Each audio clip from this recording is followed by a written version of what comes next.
வணக்கம். கேள்விக்களம் நிகழ்ச்சிக்கு உங்களை வரவேற்கிறோம். இது மக்களின் மேடை. 2026 தேர்தலை நோக்கி தமிழ்நாடு அரசியல் பயணிக்க தொடங்கிடுச்சு. தேர்தல் களமும் ரொம்பவே பரபரப்பாயிடுச்சு அப்படின்னு சொல்லி தான் சொல்லணும்.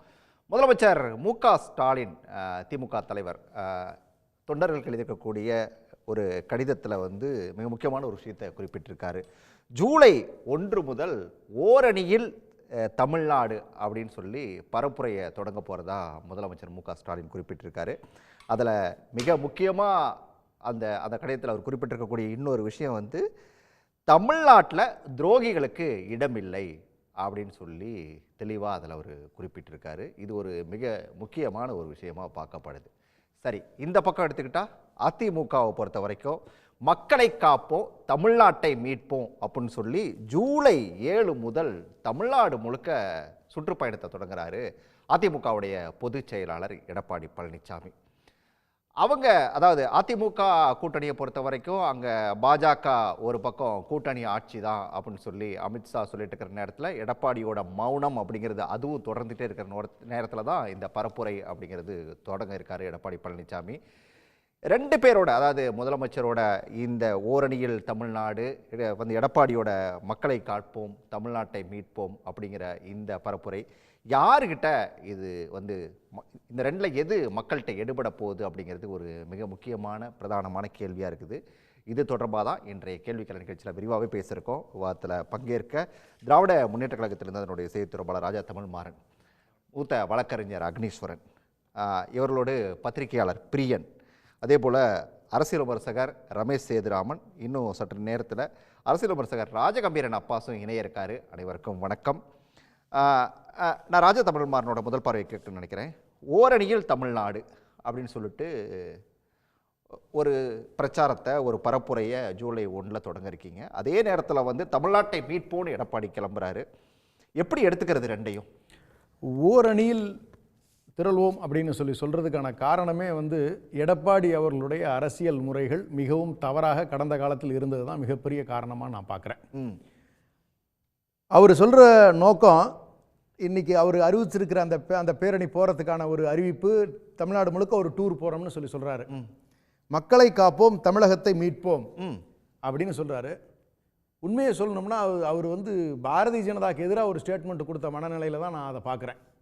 ஏன்னா அவங்ககிட்ட இருந்தால் தமிழ்நாட்டு மக்களை காக்க வேண்டி இருக்கிறது, தமிழ்நாட்டை மீட்க வேண்டி இருக்கிறது. அவங்க கூட்டணியில் தான் சார் இருக்காங்க. அந்த கூட்டணியை பற்றி நம்ம நிறைய பேசியிருக்கோம் ஆல்ரெடி. அந்த கூட்டணி எப்படி உருவாக்கப்பட்டது, இன்றைக்கி யார் தலைமையில் அது இருக்கக்கூடிய கூட்டணி, அதில் மந்திரிகள் யாராக இருப்பாங்கங்கிறதையும் மறைமுகமாக அமித்ஷா அவர்கள் சொல்லிவிட்டார். இப்போ இதில் முக்கியமாக பார்க்க வேண்டியது என்னன்னு கேட்டிங்கன்னா, இந்த அதிமுகவை உடைச்சு சின்னாபின்னப்படுத்தினதே பாரதிய ஜனதா கட்சிங்கிறத எடப்பாடி பழனிசாமி அவர்கள் மறந்துட்டாங்களா அப்படிங்கிறது எனக்கு தெரியலை. ஏன்னா ஓபிஎஸ் ஐயா அவர்களாகட்டும், சசிகலா அம்மையாராகட்டும், தினகரன் அவர்களாகட்டும், இவர்களை எல்லாம் உடைச்சு அரசியல் களத்தில் தனக்கான ஒரு இடத்தை உருவாக்குவதற்கான முயற்சியில் பாரதிய ஜனதா ஈடுபட்டது. அதிமுகவுக்கு கடுமையான சேதத்தை விளைவித்தது பாரதிய ஜனதா கட்சி.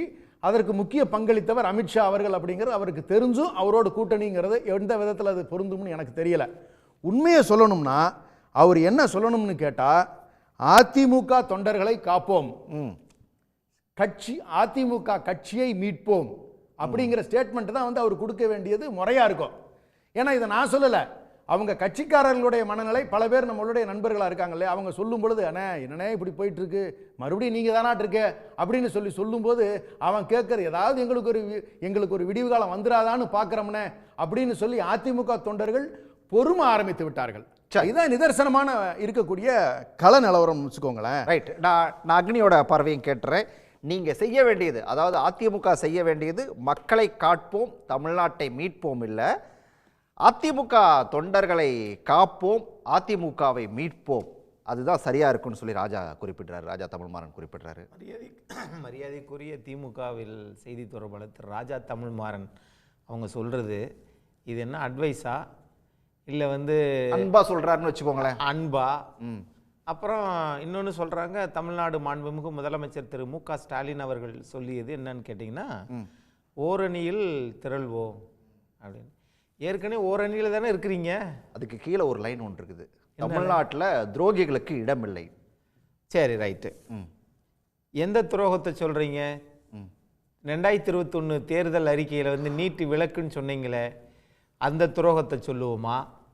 9,4 லட்சம் கடன் அப்படின்றத 2025 சொல்லிட்டு 2021 தேர்தல் அறிக்கையில் 9 லட்சம் கடன்னு நீங்கள் பொய் சொன்னீங்களே, தமிழக மக்களுக்கு துரோகம் அளிச்சிங்களே, அதை சொல்கிறதா?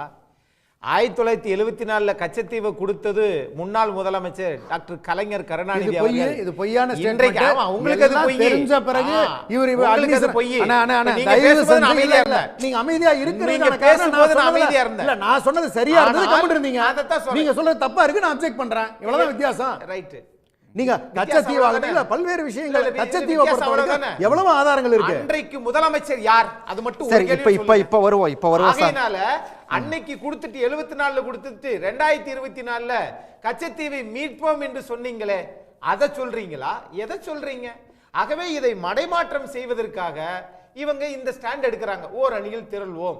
ஓரணியில் திரண்டதனால தானே திமுக வெற்றி வருது. அது தனிச்சு நின்று ஜெயிச்சிருக்க முடியுமா? முடியாது. அதனால ஓரணியில இருப்பதனால தான் அண்ணன் திருமாவளவன் அவர்கள் அமைதியாக இருக்கிறார். சிபிஐ கொடுக்கலாட்டினாலும் நாங்கள் அமைதியாக இருப்போம். மேல்முறையீடு ஜெனீவாவுக்கு போனாலும் ஐயா சண்முகம் அவர்கள் அமைதியாகத்தான் இருக்கிறார்கள். சாம்சங் 30 நாள்ல பதியணும், 40 நாள்ல ரிஜெக்ட் பண்ணாங்க. ஆகவே இவைகள் எல்லாம் வந்து துரோகமா அல்லது அன்பா பாசமா, அதாவது அந்த கூட்டணி கட்சியை மாண்புமிகு எதிர்க்கட்சி தலைவர் பார்த்துக் கொள்வார். ஆனால் தமிழ்நாட்டை மீட்போம் என்று சொல்லுவதற்கு காரணம் என்னன்னா, கடன் ஒருபுறம் 9,4 லட்சம், தமிழ்நாட்டில் அதுக்காக ஒரு குழு போட்டீங்க. ஆனா இன்னும் வரைக்கும் எல்லாவரையும் உயர்த்திட்டீங்க. 5 ஆண்டுகளுக்கு மேல ஊரக உள்ளாட்சி தேர்தல் ஆச்சு, ஆனால் நீங்க இன்னும் தேர்தலே நடத்தல. சரி, அதை கூட விடுங்களேன், நீதிமன்றத்தில் வழக்கு இருக்குன்ட்டு. ஆனால் 200 வார்டுல 4-5 கவுன்சிலர் செத்து போயிட்டாங்க. அதுக்கு தேர்தல் நடத்தாம இருக்கிறீங்க. இதை காப்போம் தான் திரு எதிர்க்கட்சி தலைவர் சொல்றாரே ஒழிய. இல்ல, ராஜா குறிப்பிட்ட ஒரு விஷயத்தை நான் எப்படி புரிஞ்சுக்கிறேன்னா, அந்த கூட்டணி ஆட்சி அப்படின்னு சொல்லி அமித்ஷா சொல்லிட்டு போயிட்டாரு. அதுக்கு இன்னும் எதுவுமே வாயை திறக்காம நீங்க வந்து தமிழ்நாட்டை காப்போம், மக்களை காப்போம், தமிழ்நாட்டை மீட்போம்லாம் கிளம்பி இருக்கிறது எப்படி சரியா இருக்கும்? அப்படி அமைதியா இருக்குதுன்னு உங்களுக்கு சந்தோஷம் தானே? அதை வச்சு தானே நீங்க பிரச்சாரம் பண்ணலாம். ஆகவே ஒரு முதிர்ந்த ஒரு தலைவராக, முதிர்ந்த ஒரு இயக்கம், 31 ஆண்டு காலம் அந்த தமிழ்நாட்டை ஆட்சி செஞ்ச இயக்கம் அப்படின்றதுனால பேசுங்கப்பா. நீங்க இன்னைக்கு பரமசிவம் கழுத்தில் இருக்கிற பாம்பு.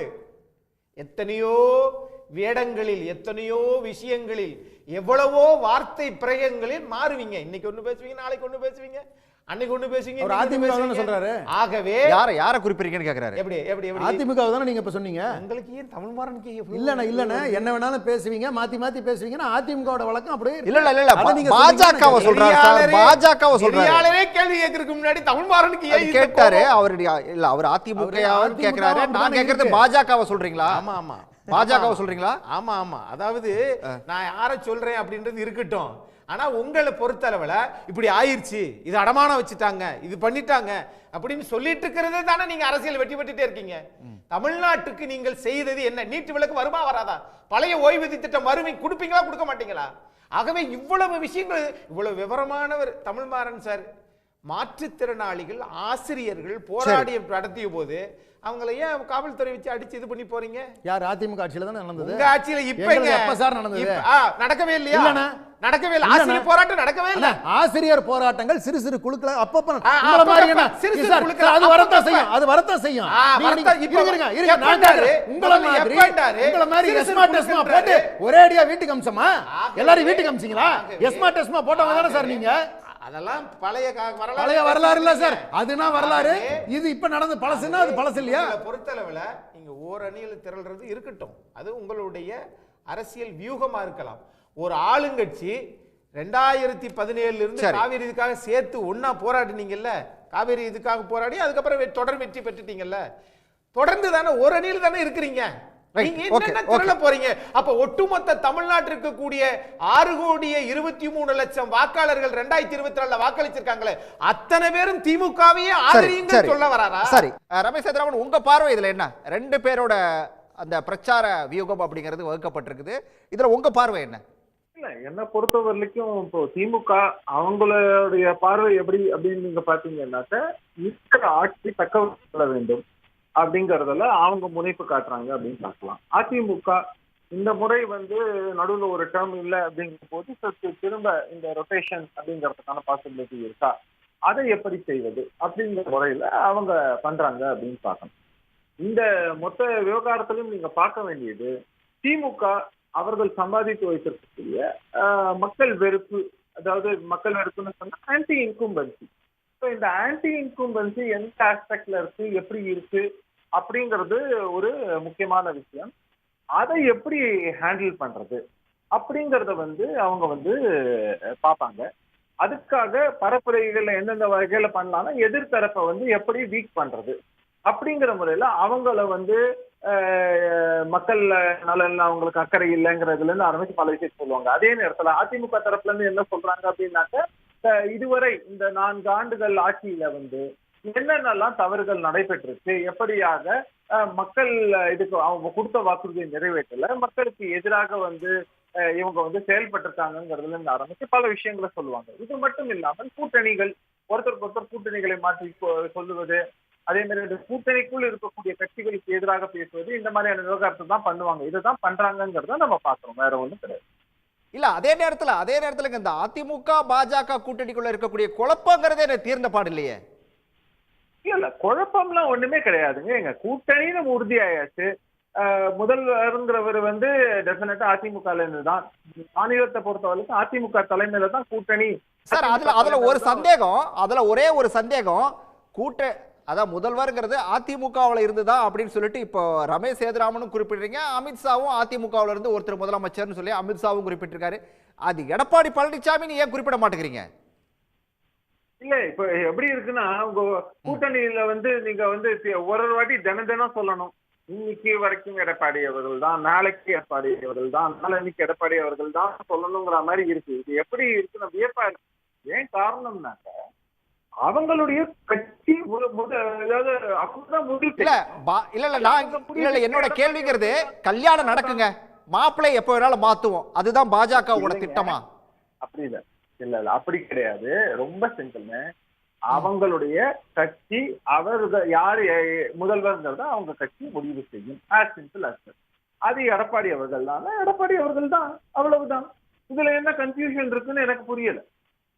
அதிமுகவுக்குள்ள அந்த கன்ஃபியூஷன் இல்ல, பாஜகவுக்கு ஏன் இந்த கன்ஃபியூஷன் அப்படிங்கறது தான் கேள்வி. இல்ல ஒரு நிமிடம். கூட்டணியின் தலைமை அப்படின்னு நம்ம பேசணும்னா, அந்த கூட்டணிக்கு தலைமை வகிக்கக்கூடிய கட்சி தான் முதல்ல அவங்க சொல்லுவாங்க, நாங்க தான் இதை பண்ண போறோம், நான் இன்னார் தான் முதல்வர்ங்கிறதுல இருந்து ஆரம்பிச்சு அதிகாரப்பூர்வமாக தெளிவான விஷயங்கள் எல்லாத்தையும் சொல்லுவாங்கன்னா, அந்த பொறுப்பு அந்த கூட்டணி தலைமை வகிக்கக்கூடிய கட்சிக்கு தான் இருக்கிறது. அப்படின்னு இருக்கும்போது தினம் உட்கார்ந்து சொல்லிட்டு இருக்கோம் அப்படின்னு சொன்னா இது என்ன வியப்பா இருக்கு எனக்கு புரியல. சரி, okay okay okay okay okay, சரியே இல்லைன்றதுதான் என்னுடைய point. Right, okay okay okay. Rajagambhiran Abbas, அதாவது தமிழ்நாட்டில் துரோகிகளுக்கு இடமில்லை அப்படின்னு சொல்லி முதலமைச்சர் முன்னெடுக்கக்கூடிய இந்த பிரச்சாரம் அப்படிங்கிறது எந்த அளவுக்கு எடுபடும்?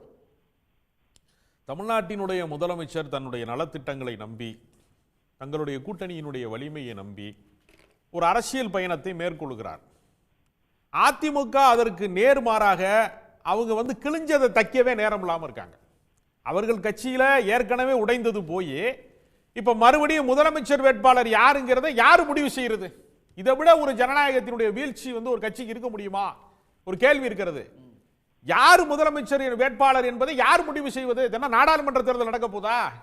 அதை நாங்க பாத்துக்கிறோம், நாங்க தான் தலைமை வைக்கிறோம்னு சொல்லக்கூடிய அளவுக்கு இவங்க வந்துட்டாங்க. வெறும் 4 எம்எல்ஏ தான் தமிழ்நாட்டில் அவங்களுக்கு இருக்காங்க. அந்த 4 எம்எல்ஏவும் அதிமுக போட்ட பிச்சை. தனிப்பட்ட முறையில் அவங்க தனித்து நின்று வெற்றி பெற்றிருந்தால் தான் நம்ம அதை சொல்ல முடியும். அதிமுகவின் தயவுல அவர்கள் தோள்களின் மீது ஏறி நின்று நான் உயரமானவன் காட்டக்கூடிய 4 எம்எல்ஏ வச்சிருக்கிற கட்சியை வச்சுக்கிட்டு நான் உங்களை யார் தீர்மானிக்கிறது? எடப்பாடி பழனிசாமியை தீர்மானிக்கக்கூடிய அதிகாரம் அமித்ஷாவுக்கு எங்கிருந்து வருகிறது? அப்ப விசாரணை அமைப்புகளை ஏவி விட்டால் நாங்கள் அமலாக்கத்துறை ஏவி விட்டால், வருமான வரித்துறை ஏவி விட்டால் நீங்கள் தானாக பணிவீர்கள்ங்கிற கணக்கு தான். இதோட அது நிக்கல. விஜயும் கூட்டணிக்கு வருவாரு, அவரை எந்த நேரத்தில் எப்படி கூப்பிடணும் எங்களுக்கு தெரியும் சொல்லிட்டு இருக்காங்க. அப்ப இதே முறைதானா?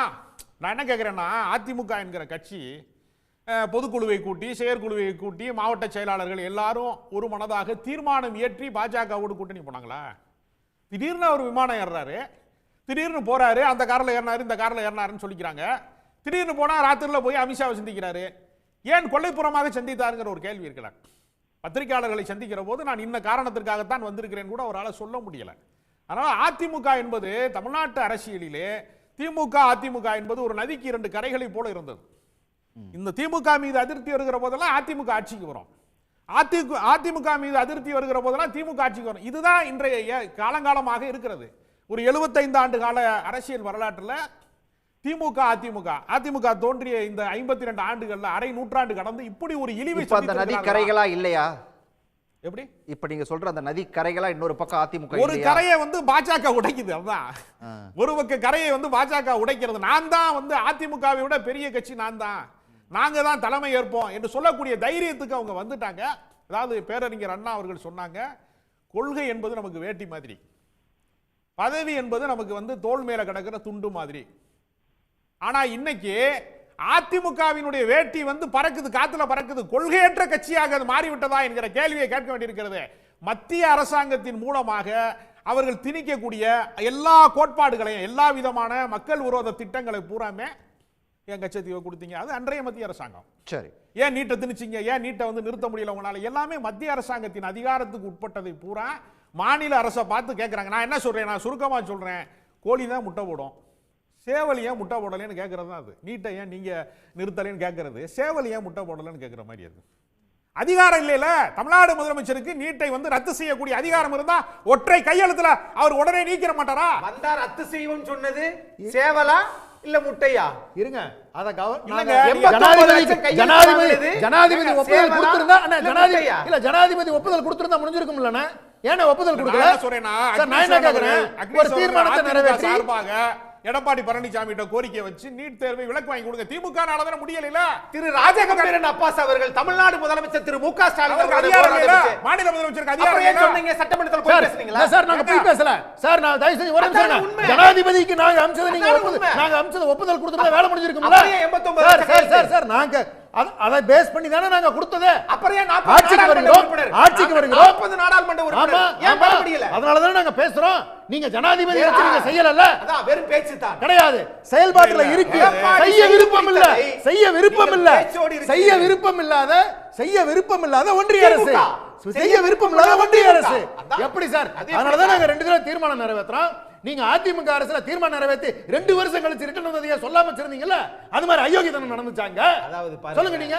சார் மன்னிக்கலாம், இவர் எப்படிப்பட்ட வார்த்தையை போடுறாரு? தப்பு. ரைட், அதுதான் திமுக செய்தி தொடர்பாளர். ஓகே, விட்டு. அதெல்லாம் கிடையாது. நான் அதுக்குள்ள நான் பேச மாட்டேன். ஆனால் நீங்க செய்யறது பூரா தப்பா தான் இருக்கு. எது நியாயம் சார்? நான் கேக்குறேன், ஜனாதிபதிக்கு நாங்க அனுப்பிச்ச ஒப்புதல் கொடுத்திருந்தாங்கன்னா, தீர்மானங்களை ஏத்து மசோதா ஒப்புதல் கொடுக்கப்பட்டிருந்தால் இன்று நீட் இருக்காது இல்லையா? அப்ப 40 எம்பி போராடலையா? சென்ற ஆண்டு சென்ற பீரியட்ல ஜெயலலிதா பேசல, இந்த நேரத்துல பேசல. அப்படியே வேட்டி எல்லாம் அப்படி காத்துல பறந்துட்டு இருக்காரு. ஜெயலலிதா அம்மையார் இருந்த வரைக்கும் நீட் வந்துச்சா? ஜெயலலிதா எல்லாரும் பேசுறா கேட்காது. ரைட். பிரியன் ரொம்ப நேரமா இருக்காரு. பிரியன் காந்தி செல்வன் யார்? சரி, ஓகே. குலாம் நபி ஆசாத் யார்? சரி, கேப்போம். விருப்பப்பட்டால் மாநிலங்கள் நடத்தி கொள்ளலாம். இல்லை என்றால் விதிவிலக்கு இருக்கிறது.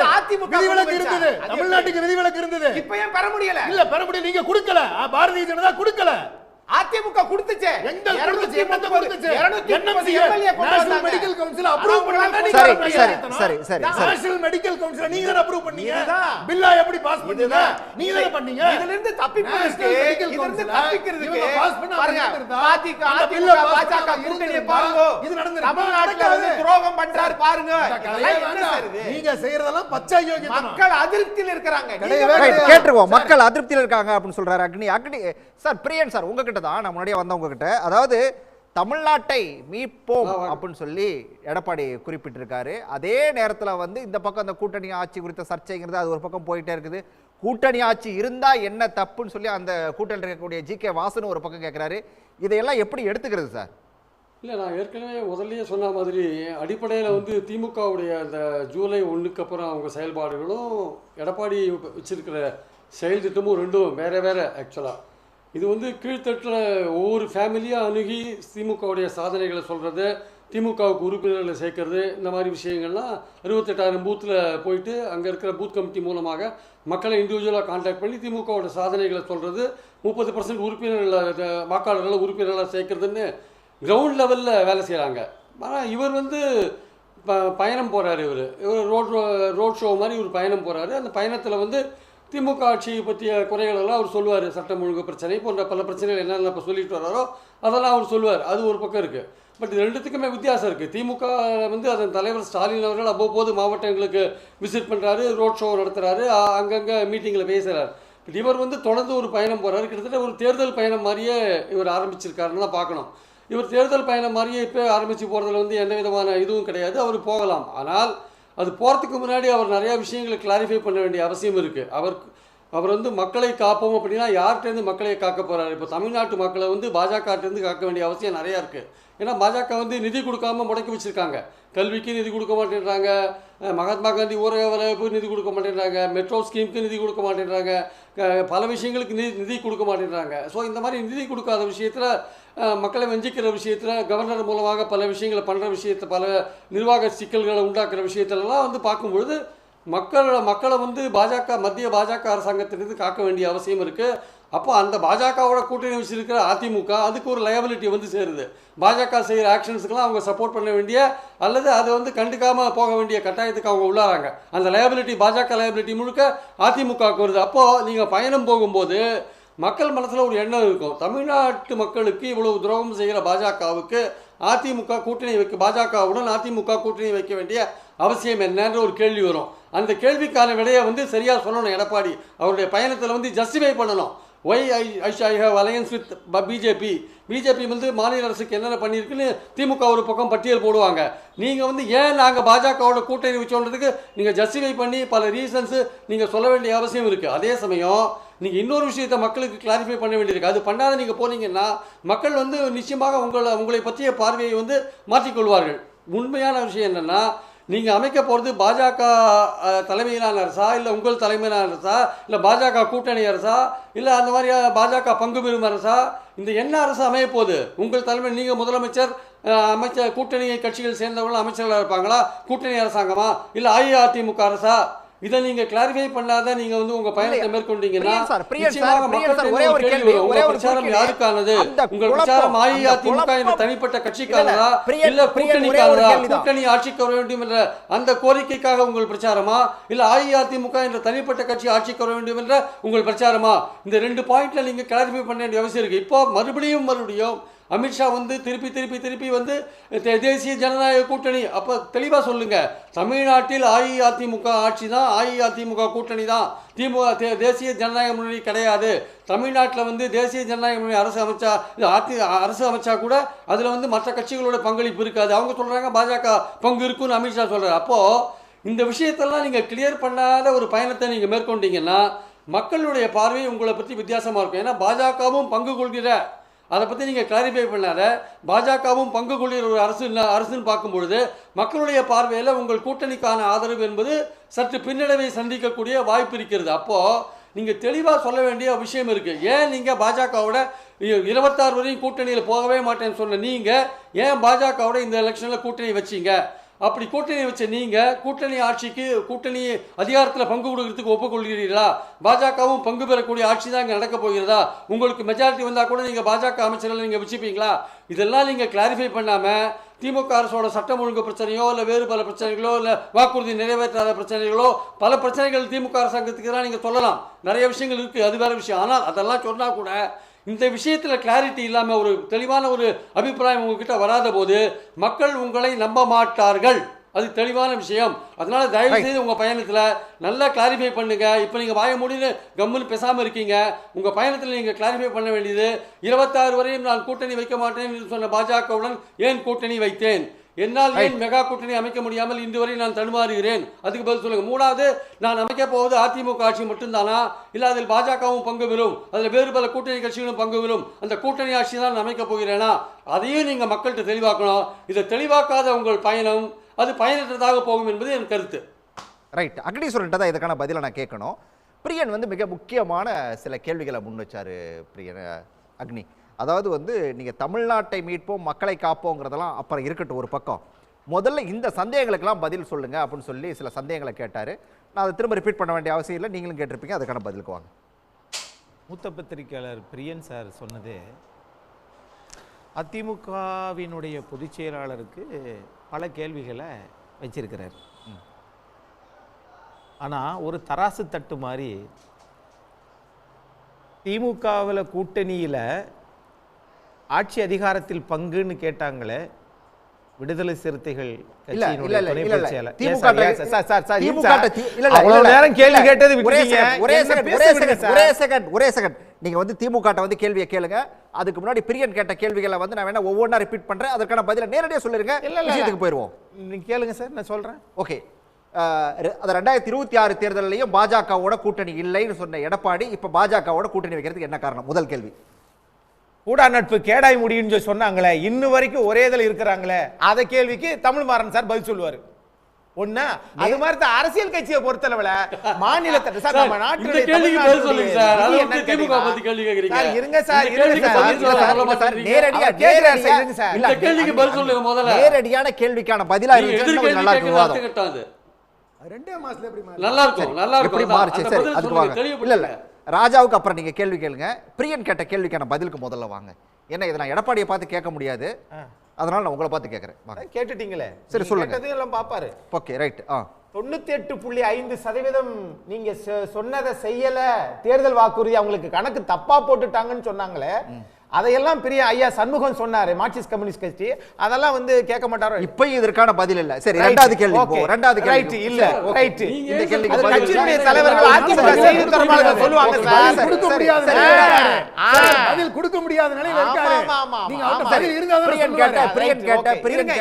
பிரியன் கேட்ட இரண்டாவது கேள்வி பதிலே சொல்லலன்ற இவரே நேரடியான பதில். சரி, பிரியன் கேட்ட இரண்டாவது சொல்லவே இல்லையே. சரி, பிரியன் சார் பேசுறதுக்கு பதில் சொல்லவா, தமிழ்மாறன் சார் அவரு கேட்டதுக்கு நீங்க பிரியன் கேள்விக்கே சொல்லுங்க. பிரியன் கேட்ட இரண்டாவது கேள்விக்கு சொல்லுங்க.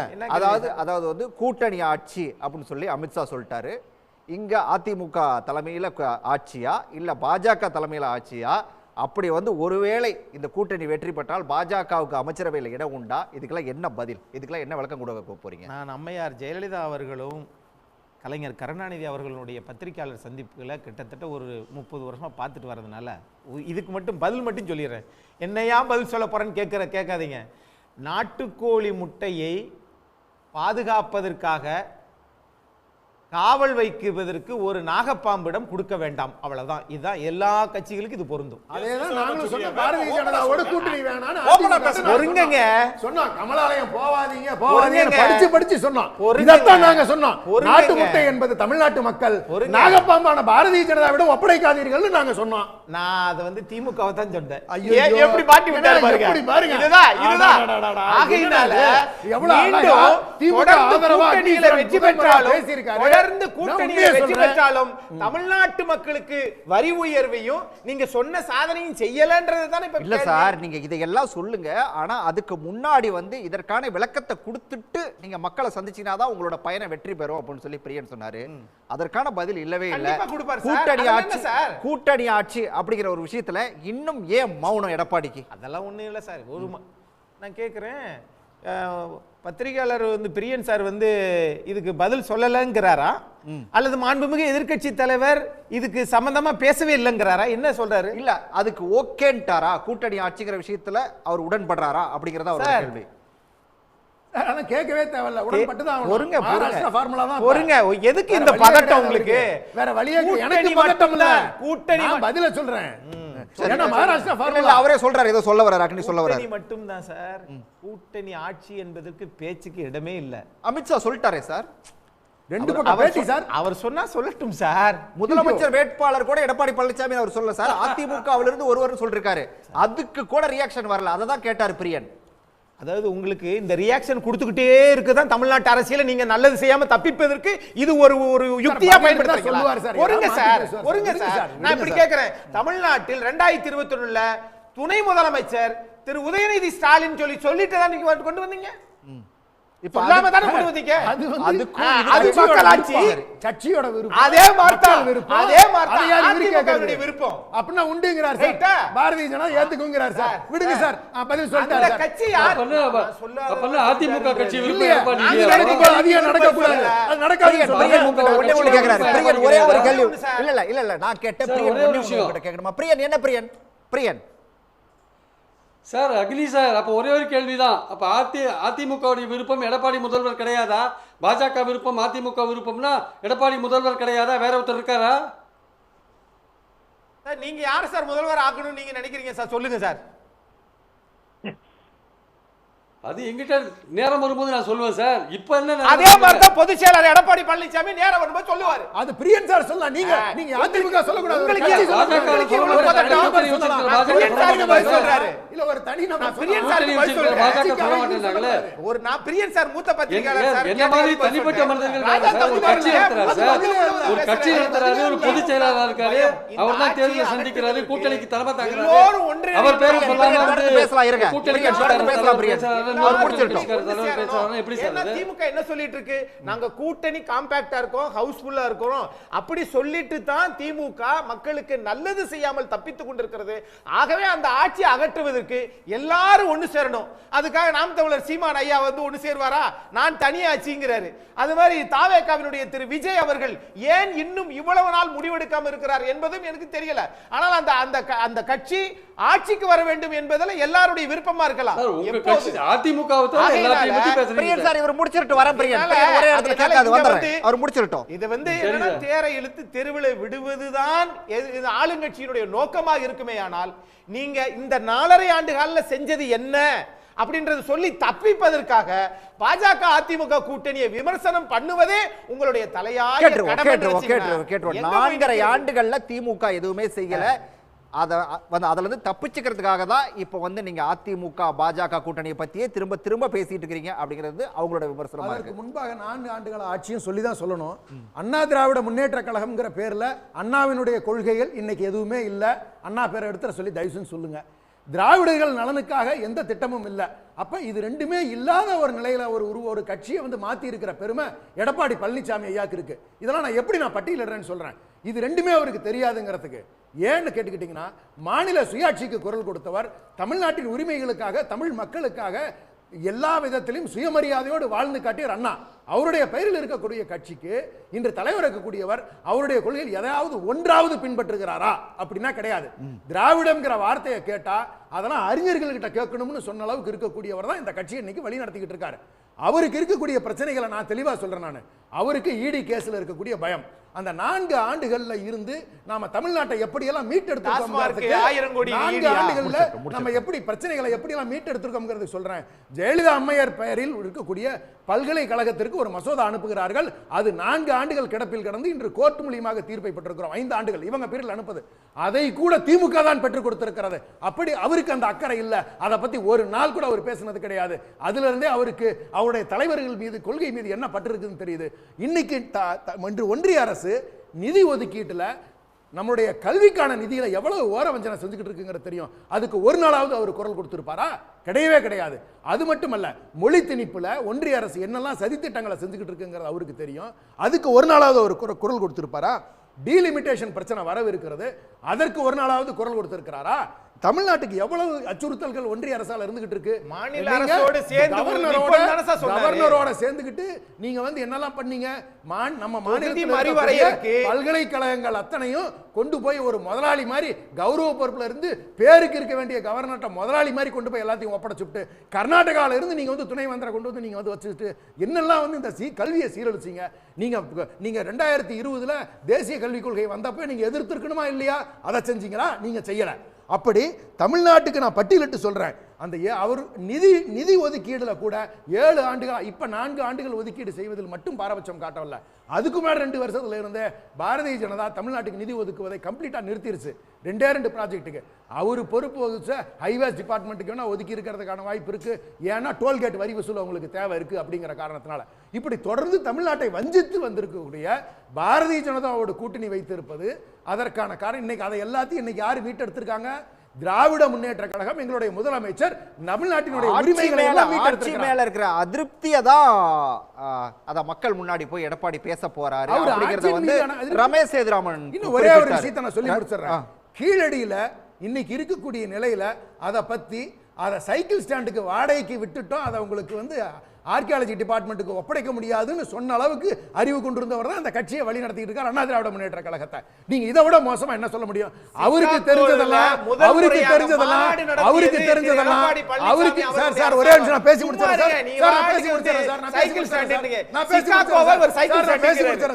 முடிச்சேன் சார்.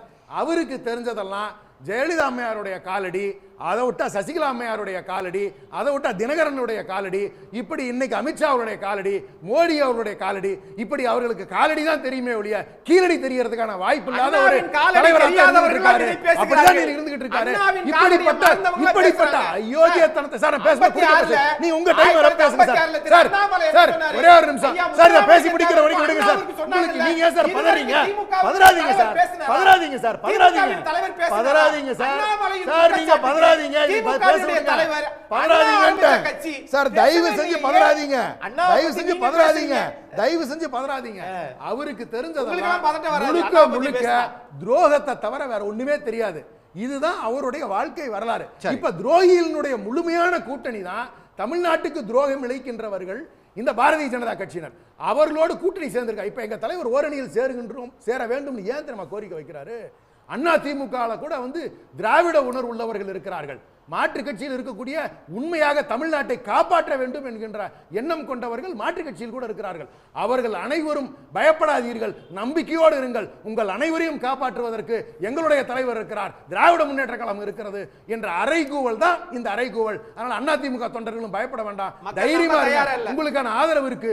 மக்கள் தான் சார் தொண்டர்கள், கட்சி தான் சார் தொண்டர்கள். சார் எங்களை நம்பி வர்றவங்க எல்லாம் எங்க தொண்டர்கள் சார். எங்களை நம்பி வர்றவங்க மொத்தத்துல ஒரு விஷயத்தை அவர் ஒத்துக்கிட்டாரு.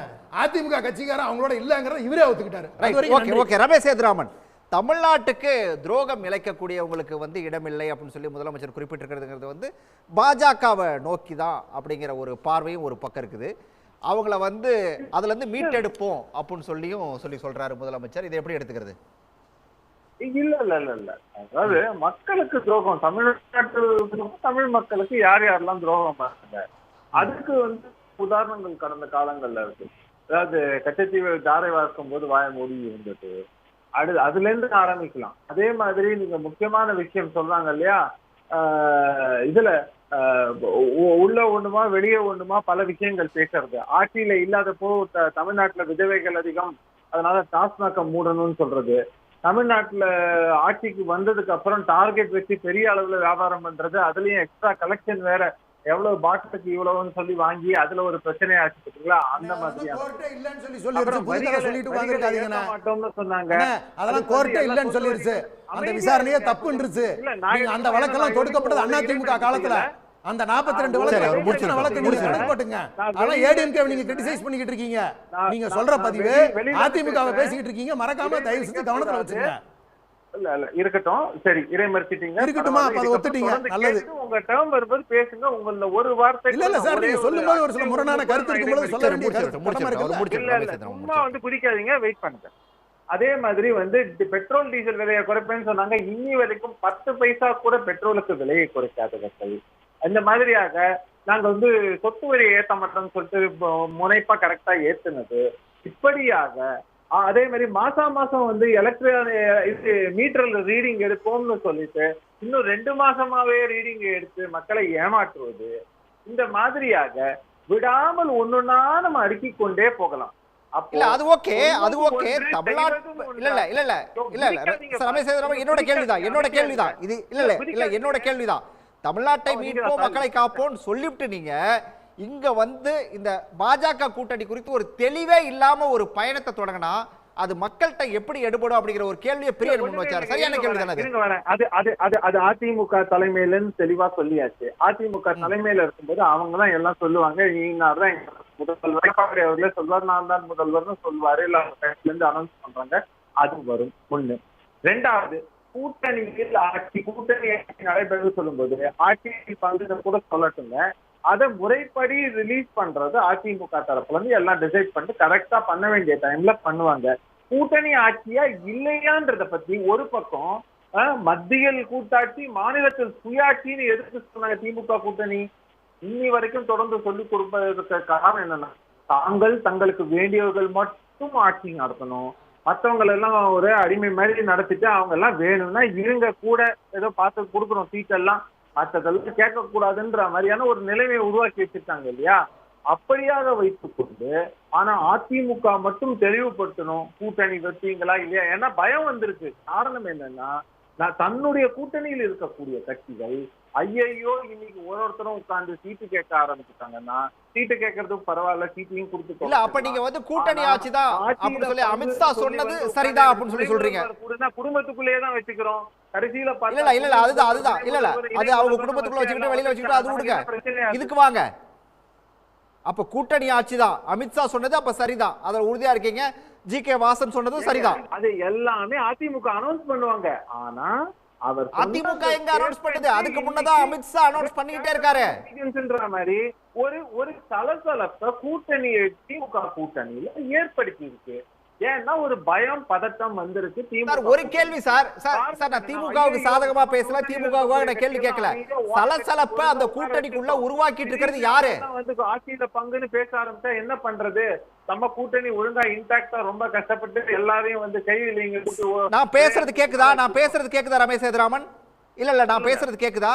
இல்ல இந்த கூட்டணிக்குள்ள சலசலப்ப உருவாக்கிட்டு இருக்கிறது யாரு? திமுகவா இல்ல பாஜகவுல இருக்கிறவங்களா? பாஜக பேசுறது திமுக கூட்டணியில சலசலப்பை உருவாக்குதுன்னு சொல்றேன். ஏன்னா அவங்க பதட்டத்துல இருக்காங்க.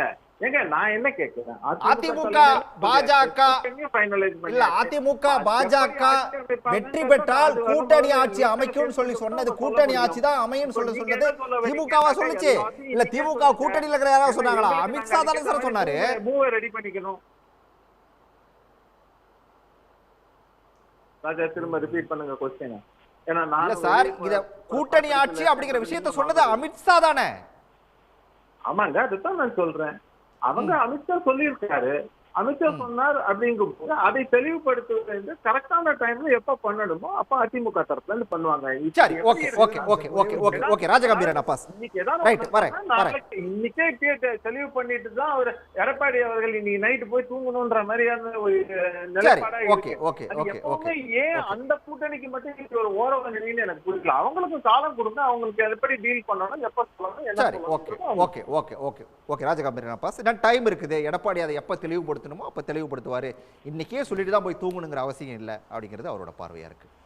கூட்டணி ஆட்சி என்கிற சலசலப்பை முதல்ல வந்து தமிழக வெற்றி கழகத்தினுடைய மாநாட்டில் விஜய் தான் வந்து தொடங்கி வச்சார். அப்படி கூட்டணி ஆட்சியில் பங்கு தருவோம், அதிகாரத்தில் பங்கு தருவோம், அதிகாரத்துக்கு வராதவர் சொன்னார். அதிகாரத்தில் இருந்த கட்சியாக இருக்கக்கூடிய அதிமுக வந்து அந்த காலகட்டத்திலே செல்லூர் ராஜு அதை மறுத்தார். கூட்டணி ஆட்சி இல்லை அப்படின்னு மறுத்தார். திமுக அது கூட்டணி ஆட்சி என்பது பற்றிய கருத்தில் அவங்களுக்கும் அது மாறுபட்ட கருத்து இருக்கிறது. விஜய் சொன்னாரே, யாராவது ஒரு வீட்டு தெருப்பக்கம் யாராவது போனாங்களா? யாருமே போகல. லெட்டர் பேடு கட்சி கூட போகல, சிறிய கட்சிகள் கூட யாருமே போகல. அப்ப தமிழ்நாட்டிலே ஒரு எடுபடாத ஒரு வாதத்தை முன்வைக்கிறாங்க. சரி, நான் என்ன கேட்கிறேன், கூட்டணி ஆட்சிக்கான சம வலிமை கொண்டவர்களாக முதல்ல பாஜக இருக்காங்களா? உங்களுக்கு என்ன வலிமை இருக்கிறது? அதிமுகவோட வலிமையோடு ஒப்பிடக்கூடிய ஒரு வலிமையே உங்களுக்கு முதல்ல கிடையாது. இப்ப அதிமுகவில் இருக்கிறவங்க அச்சப்படுகிறார்கள். இதை பேசுவதற்கு அவர்கள் வந்து ஏன் இவ்வளவு கோழைகளாக இருக்கிறார்கள்? நான் கேட்கிறேன், தமிழ்நாட்டினுடைய உரிமைகளை மீட்பதுங்கிறது வேற, தமிழ்நாட்டினுடைய பிரச்சனைகளுக்கு வந்து நீங்க தீர்வு சொல்றது வேற. முதல்ல உங்க கட்சியை காப்பாத்துங்க. முதல் கட்டமாக அதிமுக என்கிற கட்சியை காப்பாற்றுகிற இடத்துலயாவது எடப்பாடி பழனிசாமி இருக்கிறாராங்கிற கேள்விதான் எனக்கு இருக்கு. அதனால ஓரணியில் தமிழ்நாடு என்பது இப்ப வந்து இவர்கள் வந்து எதிரி கட்சிகள் எல்லாமே உதிரி கட்சிகளா தான் இருக்கிறாங்க. அவர்கள் ஓரணியில திரள்வதற்கான சாத்தியங்களே இல்ல. பொருந்தா கூட்டணியில இருக்கிறாங்க. ஒருவர் விழுங்க பாக்குறாங்க. பாஜக அதிமுகவை விழுங்க பார்க்கிறது. அது எப்படி கூட்டணியில வந்து சேரும்? இதை வந்து தலைவர்கள் வேண்டுமானால் வந்து ஈடிக்கு பயந்து ஐடி ரைடுக்கு பயந்து வந்து காம்ப்ரமைஸ் ஆகலாம். தொண்டர்களுக்கு என்ன அவசியம் இருக்கிறது? அதிமுகவுடைய தொண்டர்கள் எல்லாருமே அவங்க வந்து சம்பாத்தியத்துக்காக அந்த கட்சியில் இல்லை. அந்த கட்சியில எம்ஜிஆர் வளர்த்த கட்சி, ஜெயலலிதா காப்பாற்றிய கட்சி, லேடியா மோடியான்னு கேட்ட தில்லு ஜெயலலிதாட்ட இருந்துச்சு, சங்கராச்சாரியார் அரசு பண்ணக்கூடிய தில்லு வந்து ஜெயலலிதாட்ட இருந்துச்சு. அப்படிங்கிறதுனால அந்த கட்சியில் இருக்கக்கூடிய தொண்டர்கள் எடப்பாடியினுடைய இந்த கோழைத்தனத்தை எப்படி ஏற்றுக்கொள்வாங்க? பதில் சொல்வதற்கே திராணி இல்லையே. நீங்க முருகர் மாநாடு என்கிற பெயர்ல இந்து முன்னணி வந்து நாத்திக நரிகள் என்று அண்ணாவையும் பெரியாரையும் அவமானப்படுத்தக்கூடிய காட்சியை பார்த்துவிட்டு முன்னாள் அமைச்சர்கள் வந்து எரும மாட்டில் மழை பெஞ்சது மாதிரியா இருப்பாங்க, ரியாக்ட் பண்ணாமல இருப்பாங்க, 2 நாள் கழிச்சு அறிக்கை விடுவாங்க. நீங்கள் வந்து இந்த கொள்கை என்ன ஆச்சு? உங்களுக்கு ஏதாவது கொள்கை இருக்கிறதா? உங்கள் கொடியிலே வந்து அண்ணா இருக்கிறார், கொள்கையிலே அண்ணா இருக்கிறாரா? அண்ணாங்கிற படத்தை போடுவதற்கு அருகதை இருக்கிறதா? அமித்ஷா படத்தை போடுவீங்களா அதுக்கு பதிலா? சரி, அதான் அண்ணாவின் போட்டிருக்காங்க. படத்தை அகற்றி விட்டா என்ன கொள்கை இருக்கிறது? திமுக கொடி தானே, கருப்பு சிவப்பு கொடி தானே இருக்கிறது. கருப்பு சிவப்பு கொடியினுடைய அதே கோட்பாடு தானே அதிமுகவின் கோட்பாடு. தலைவர் தானங்க வேற. கலைஞரினுடைய தலைமையை ஏற்றுக்கொள்ளாமல் எம்ஜிஆரின் தலைமையை ஏற்றுக்கொண்ட அதே திராவிட இயக்கத்தின் தொடர்ச்சி தானே கடந்த காலத்தில் அதிமுகவானது. திராவிட இயக்கத்தின் கொள்கையின் தொடர்ச்சி யாரிடமா இருக்கிறதா? திராவிடம்னா என்னன்னு புராணம் படிச்சாருக்கு தான் தெரியும்னு சொன்னாரு எடப்பாடி பழனிசாமி. அவருக்கு திராவிடம்னா என்னன்னு தெரியாதுங்கிறது எனக்கு வருத்தம் இல்லை. புராணம்னாலும் அவருக்கு என்னன்னு தெரியல. இவ்வளவு ஒரு மோசமான ஒரு காலகட்டத்தில் எந்த கருத்தியலும் கிடையாது, சித்தாந்தம் கிடையாது, கொள்கை கிடையாது. எப்ப பார்த்தாலும் மத்திய அரசாங்கத்தை பார்த்து கேட்க வேண்டிய கேள்வியை மறுபடியும் மாநில அரசாங்கத்தை பார்த்து நீங்க ஏன் அதை செய்யல இதை செய்யல. ஏதோ உங்ககிட்ட அதைத்தான் நான் முதலே சொன்னேன்.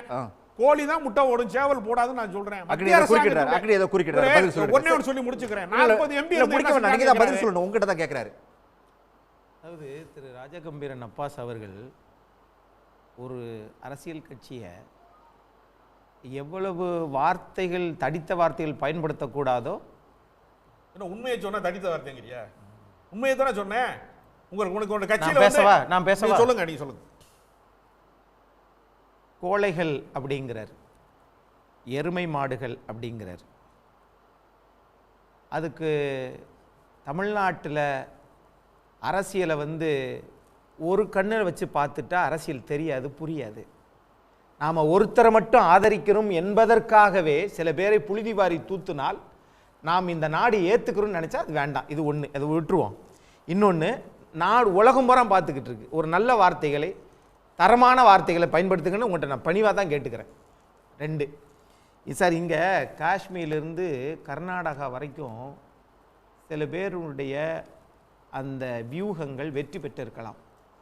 தமிழ்நாட்டிலும் கேரளா பூமியிலும் அது வெற்றி பெறுவதற்கு வாய்ப்பு மிக மிக மிக அமித்ஷாவை சொல்றீங்களா? மிக மிக குறைவு. அமித்ஷாவை சொல்றீங்களா? நான் யாருக்கு எல்லாத்துக்கும் தெரியும். மிக மிக அக்னி வாயால் அதை கேட்ட நானும் கொஞ்சம் மகிழ்ச்சி. அதை நான் நினைச்சதெல்லாம் பேசிட்டு போறதுக்கு நீங்க நம்மளை காலி பண்ணி வர்றதுக்கு நான் தயார் இல்லை. ஐயோ, காலி பண்றதுக்காக இல்ல. நான் இல்லை சார். ஆகவே தமிழ்நாட்டில் இங்க இதை வச்சுக்கிட்டு அரசியல் பண்ணுவது உங்களுடைய நோக்கமாக இருந்தால், புரட்சித் தலைவர் எம்ஜிஆருடைய தியாகமும் அம்மையார் ஜெயலலிதா அவர்களுடைய ஆளுமையும் இரட்டை இலை சின்னத்தையும் யாராலையும் ஒன்றும் முடிக்க முடியாது. ராமாயணத்துக்கு ஒரு கூனி இருக்கலாம், புராணமே தெரியல அப்படிங்கிறார். ராமாயணத்துக்கு ஒரு கூனி இருக்கலாம், மகாபாரத்துக்கு ஒரு சகுனி இருக்கலாம், ஆனால் எல்லாமே அது கர்நாடகாவோட நின்றோம். தமிழ்நாட்டிற்கு அது எடுபடாது. இந்த மக்கள் 70% மேலே இருக்கிறவங்க யார் என்னென்ன பல்வேறு வேடங்களில் கழுகார் பார்வை மாதிரி மெரிய விமானம் மாதிரி மேலேருந்து பார்த்தாலும் சைட்லேருந்து ஸ்கேன் பண்ணாலும் தமிழ்நாட்டு மக்கள் இங்கு அதிமுகவுக்கும் திமுகவுக்கும் தான் போட்டி. நான் மனதார ஒரு கொள்கைக்காக இந்த குரல் ஒலிக்கணும்னு நினைக்கிறவன். ஆகவே இங்கு திமுகவுக்கும் அதிமுகவுக்கும் தான் போட்டி. இவர்கள் 2 பேர் தான். இந்த 2 கட்சிக்கும் ஆட்சி அதிகாரத்தில் பங்கு இல்லை என்பதை 90% மக்கள் ஆதரிக்கிறார்கள். சில பேர் சுய லாபத்திற்காக அப்படி பேசுகிறார்கள், எடுபடாது. ஆனால் கூடிய விரைவில் தாவேகா நல்ல முடிவை எடுப்பது நாட்டுக்கும் எல்லாருக்கும் நல்லது. ரைட். பிரியன் இதுல முக்கியமா உங்க பார்வையை கேட்கணும். அதான் காஷ்மீர்ல இருந்து கர்நாடகா வரைக்கும் சிலரோட வியூகம் எடுபடும், அதை தாண்டி கர்நாடகாவை தாண்டி எடுபடாது அப்படின்னு சொல்லி அக்னி ஒரு புள்ளி வச்சு சொன்னது அப்படிங்கிறது யாரை மறைமுகமா சொல்றாரு? இல்லை, தெளிவாக சொல்கிறாரு. பாஜகவை தான் சொல்கிறார், வேறு யார் சொல்கிறார்? பாஜக பாஜகவுடைய அந்த வேலைகள் இங்கே தமிழ்நாட்டில் எடுபடாது அப்படின்ற விஷயத்த தெளிவாக சொல்கிறார். அவர் வாயால் சொல்ல முடியாத லெவலில் அவர் இருக்கார். அதனால் நம்ம அதை புரிஞ்சிக்க வேண்டிய லெவலில் தமிழ்நாட்டு மக்கள் அவ்வளவு அவங்க அரசியல் சிந்தனை ரொம்ப தெளிவானது. அதனால் அக்னி என்ன சொல்கிறாரோ அதை தெளிவாக புரிஞ்சுப்பாங்க. இந்த காரணத்தினால தான் நான் சொல்கிறேன், இந்த அக்னி சொன்ன இந்த காரணம் ஒன்றே போதும். இந்த ஒரு காரணம் நமக்கு சொல்ல வருவது என்னவென்றால் சொல்லும் செய்தி என்னவென்றால், பயணம் போகிற எடப்பாடி இந்த விஷயத்தை கிளாரிஃபை பண்ணணும். இந்த ஆட்சியில் பங்கு போன்ற விஷயங்களை பாஜக பங்கு வகிக்கும், இல்லை பாஜக ஆட்சி, பாஜக கூட்டணி ஆட்சி, இந்த மாதிரி விஷயங்கள் இருக்கு இல்லையா, இதை கிளாரிஃபை பண்ண வேண்டிய அவசியம் இருக்குது. ஏன்னா அக்னி இப்போ சொன்னதுலேருந்து நீங்கள் புரிஞ்சுக்கலாம் பாஜக எந்த மாதிரியான வேலைகளில் ஈடுபடுகிறதுன்னு அவர் சொல்கிறார், இன்டைரக்டாக சொல்கிறார். அப்போது அதிமுகவில் இருக்கிற பொதுச் செயலாளரான எடப்பாடி அவர்களுக்கு மக்கள்கிட்ட இதை கிளாரிஃபை பண்ண வேண்டிய அவசியம் இருக்குது. இதை கிளாரிஃபை பண்ணலைன்னா இவர் அக்னி மாதிரி மனநிலை உள்ள அதிமுக தொண்டர்கள் லட்சக்கணக்கில் இருக்காங்க. அதிமுக தொண்டர்கள் லட்சக்கணக்கில் அக்னி மாதிரியே மனநிலை கொண்டவர்கள் இருக்காங்க. அவர்கள் வந்து எடப்பாடியிலேருந்து இந்த கிளாரிஃபிகேஷன் வரல வச்சுக்கோங்க, அவர்களுடைய எண்ணம் வந்து மாறும், அவர்களுடைய நோக்கம் வந்து மாறும். அதிமுக வந்து மீண்டும் பாஜகவுக்கு இடம் கொடுக்குது, பாஜக பங்கு பெறுற ஒரு ஆட்சியை கொண்டு வருது அப்படின்னா அதிமுகவே புறக்கணிக்கிற லெவலுக்கு போயிடுவாங்க. தமிழ்நாட்டுக்கு பாஜக செய்திருக்கிற சில விஷயங்களை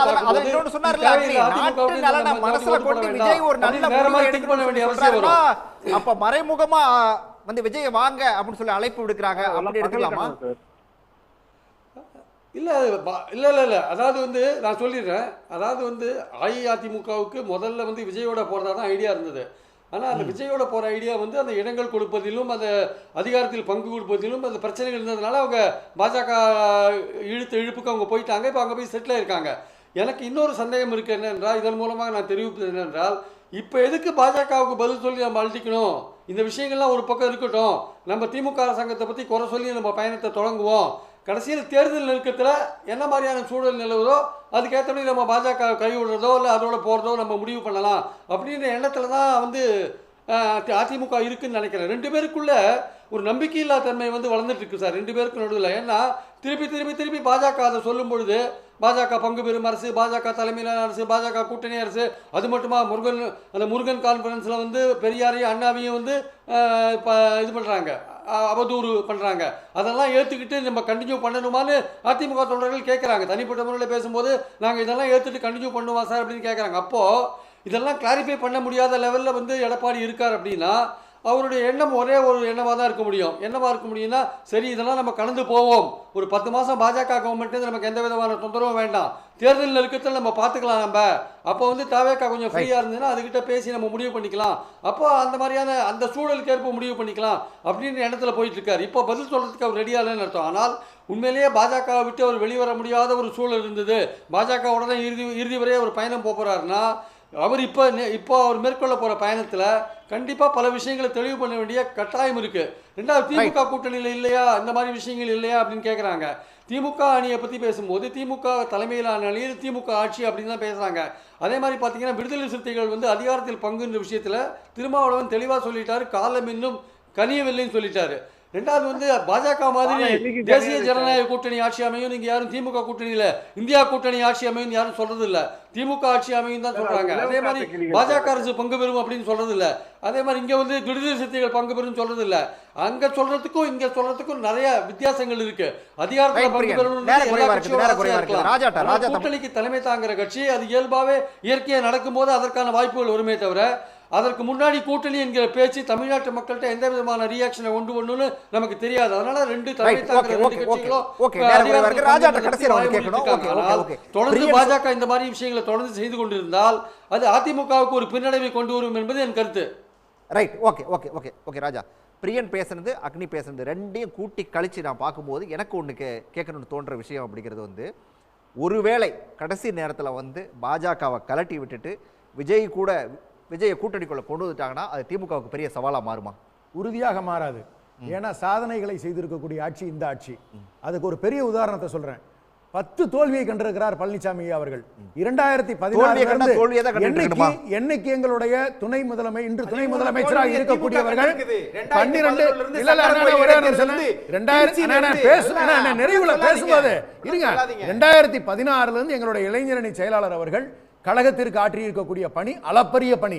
அதுவும் நாங்கள் 2021 ஆட்சிக்கு வந்த பிறகு 3 ஆண்டு காலம் எம்எல்ஏவா இருந்த பிறகு அவருடைய சிறந்த பங்களிப்பை ஏற்றுதான் தலைவர் அந்த துணை முதலமைச்சருங்கிற ஒரு பொறுப்பை கொடுத்திருக்காரு. அது வந்து சும்மா வர கிடையாது. எத்தனை காலத்தினுடைய உழைப்பு.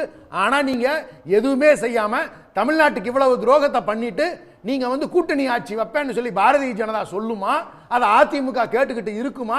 இதுக்கு எவ்வளவு மாறுபட்ட கருத்து பாத்துங்க நீங்க. அது மட்டும் இல்ல, அண்ணா சொன்னாங்க கூட்டணி ஆட்சின்னு சொல்லி, மாநிலத்தில் சுயாட்சி மத்தியில் கூட்டாட்சி. ஏன் அந்த தத்துவம் சொல்லப்படுகிறது என்று சொன்னால், ஒவ்வொரு மாநிலத்திற்கும் தனித்தன்மை உண்டு, தனி கலாச்சாரம் உண்டு, தனி மொழி உண்டு. அப்ப இது இட்ஸ் யூனியன் ஆஃப் ஸ்டேட்ஸ்.